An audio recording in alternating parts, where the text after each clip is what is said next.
AI is a great tool for learning all types of stuff. And in today's video, I'm going to ask ChatGPT its advice for people to get started with affiliate marketing.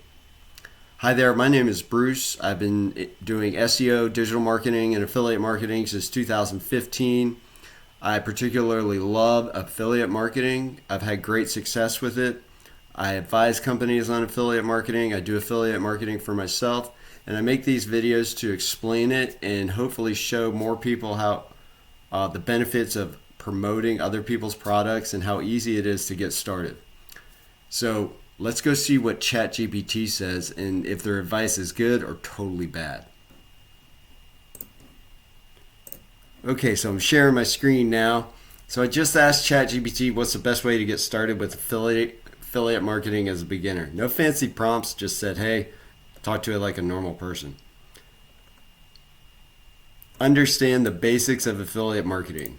Performance-based business model, blah, blah, where you promote other people's products and services for a commission or a lead through your referral link. That is correct.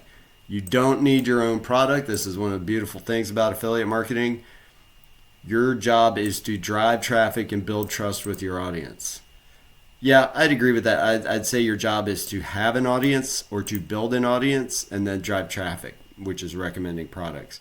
But if you have an audience, that's the trust part. They wouldn't be there if they didn't trust you. Choose your niche. Has high profit potential. Has affiliate programs with decent commissions. Okay, so when you're getting started, I disagree a little bit. I wouldn't even, you're getting started. I wouldn't even worry about your profit potential. Like once you know what you're doing, then you could be like me and go on to other niches that are more profitable that maybe you're not like super interested in, but there's money to be made. I would say this part is what you need. Start with something you're generally interested in and willing to learn deeply about. Because that's how I got my first success. I have a water sports website. And I first started off with like guitar lessons, and then I realized I wasn't that into guitar lessons because I'd have to create a bunch of content around it. And I mean, I like listening to music, but it wasn't really working. And then I thought like homeschooling, right? Because I was like, oh, I like the idea of homeschooling. I think it's great to do, but I didn't want to spend a bunch of time learning about it. And then I realized water sports. I already like water sports, so like learning about it isn't even, it's something I'm going to do on my own. And then I was able to put up a website and start figuring out what people were looking for, and then that's where I started getting my first sales. So I would recommend something you're generally interested in when you're first starting out, because that'll keep you going when you're not having success at first, because it takes a while to get the hang of it. So start with something you're interested in. And I've shown in other videos how you can find stuff with affiliate programs. Just about everything has an affiliate program. You do want to make sure that there is something, but just Google like your niche and affiliate programs. But yeah, avoid being too broad. Yeah, I'd go with that. Yeah, because like if you're doing like fishing, let's say you're doing your niche is fishing. If you do like bass fishing, you could probably go super in depth about bass fishing than if you try and cover like all types of fishing, saltwater and freshwater. Find affiliate programs or networks. Yeah, share sale. Yep. I have not heard of this one or Impact. Amazon Associates. I recommend this one when you're just starting out because the conversion rates are so high because everybody buys something from Amazon. Not only that, if you have a website about bass fishing and you're like, hey, I got these lures at Amazon, you send them to Amazon and they're like, I'm not going to buy that lure right now. But then they like buy baby diapers and toilet paper. So that's the cool thing about Amazon. But yeah, that's a great way to do it. Search your niche and affiliate programs. Yep. Build a platform to promote products. Choose one or more channels to drive traffic.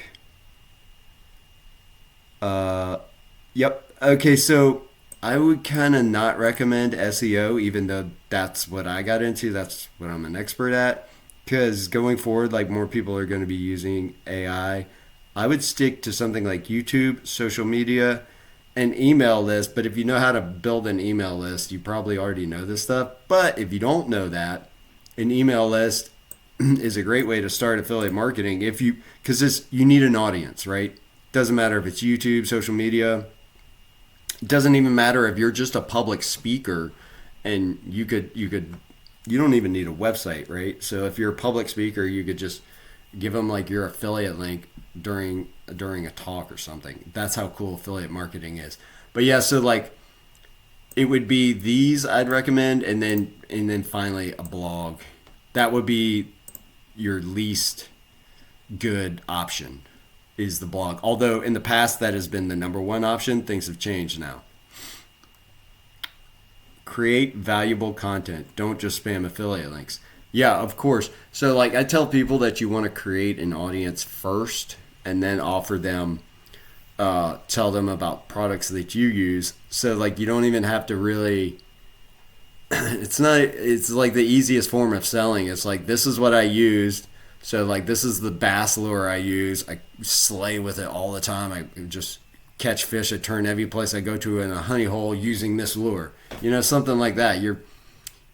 If you love a product, then who cares like if you tell people about it, It feels really easy to sell, and if they want it, they could get it, and if they don't, that's fine too. Best of lists. I've made other videos about this. This is one of my main conversion elements. The top 10 fishing lures. The best lures for freshwater fishing or something like that. Tutorials are good. Case studies, honest reviews. Yep, those are all good. Product comparisons. This is all good content, and this is all content that will convert pretty well. Yeah. I don't know about you don't unless if you're doing like social media and stuff and videos, you don't really need that to create your content. Drive traffic. Again, SEO, it's going to be harder and harder and harder. So SEO, I would say, is the bottom of the list. YouTube SEO, yeah, if you have an audience on YouTube, great. Paid ads, okay, this is good. Yeah, paid ads are not recommended for a beginner. So basically, drive traffic is build an audience. So this is kind of like redundant. Optimize conversions, track which content and links convert the best. Okay, pretty links is good. That's a good way to track links. I've never used Thirsty Affiliates. I don't know about that one. Split test headlines, calls to actions, and placements. So like if you're doing videos and social media and stuff, it's going to be hard to split test your headlines and calls to action. Well, your calls to action you can change a bit. That's just going to be like what you say in the comment section and the description. But yeah, you always want to try things that are going to do a little bit better for conversions. But your main conversions are going to be like if you do a good product comparison, and then best list, that's going to handle the conversion pretty much for you. These type of things. But yeah, you always want to try and make your conversions a little bit better. I like pretty links. It's okay, but I'm not convinced that helps with conversions. Scale your success. Okay, so I have made other videos about tracking your links and why it's so important to do, and that's one of the big things that has made me successful because I've taken the time to track all my links. I put the sub ID on everything so I can know what video, what article, what website, what piece of content is working to get me those sales.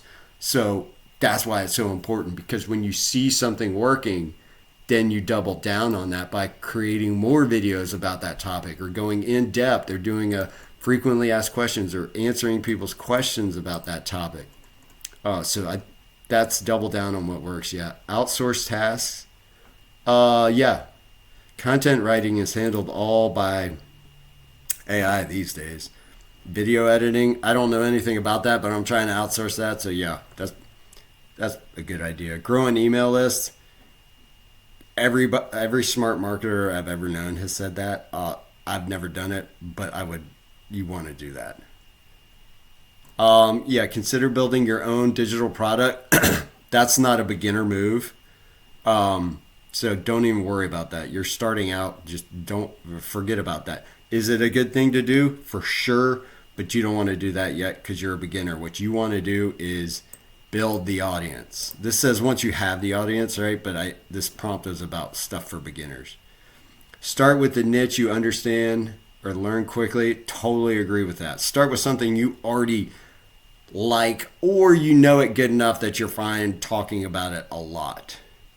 Maybe you don't have to just absolutely love it, but you got to be able to talk about it a lot. Build trust by yeah. And so that's the cool thing about affiliate marketing. Like you don't even, if you do it right, you don't even have to pitch that much. You just create a bunch of content. Because like if you already like the thing, like if I already like my fishing lure, I could talk all day about my fishing lure and the different related fishing lures. And I'm like, hey, if you want this, you can get it at this website. It's an affiliate link. If you purchase, it helps me out a little bit. And if not, no big deal. Like if that's like a pretty easy pitch and you don't even feel like you're selling. Don't chase every shiny object. Yeah, stay focused and consistent. Sure, absolutely. As beginners, stay with the easy stuff, the stuff that you like. Treat it like a real business. Yeah. So, how would I rate this advice? On a scale of 1 to 10, pretty decent. I would give it like a 7, somewhere in there, 6, 7. It doesn't steer you wrong too much. Yeah, I would give it like a 6 or a 7. So stick to the easy stuff when you're starting out. And then, yeah, if you have any questions about this, go ahead and drop it in the comments below, and I will do my best to answer because you're starting out and you probably have some questions. And I'm an expert at this stuff, and I'll answer your question. So I hope you found this valuable, and I will see you in the next video.